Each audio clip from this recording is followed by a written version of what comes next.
Доброго вечора, шановні жителі та гості села. Зі святом вас вітаємо. З 30-літнім ювілеєм тебе, моя Україна. Україна. Скільки глибини у цьому слові. Казковий, чарівний край. Це золото полів, бездонна синь зачарованих небес, тихий плес річок, сині очі озері ставків, ошатні українські хати та велич міських краєвидів. Все це моя Україна. Збігають останні дні літа. І в час цей ми зібралися відзначити найголовніші державні свята. Сьогодні ми вшановуємо один із символів країни – наш прапор синьо-жовтий.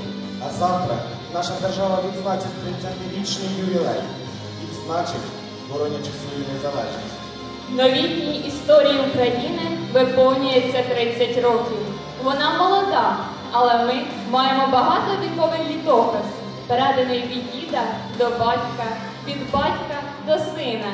Українська жага до волі та незалежності прийшла скрізь віки і створила той фундамент, на якому ми міцно стоїмо. Кожен з нас отримав свободу, яка є нашою спадщиною та здобутком. Незалежність у нашій ДНК. Тож, шановні земляки, прийміть щирі побажання миру і добра, щастя і любові. Нехай ця велична подія доторкнеться ваших сердець, а почуте від'ється теплом і гордістю у вашій душі. З днем народження, Україна! І нехай бурхливі оплески лунають з цієї нагоди.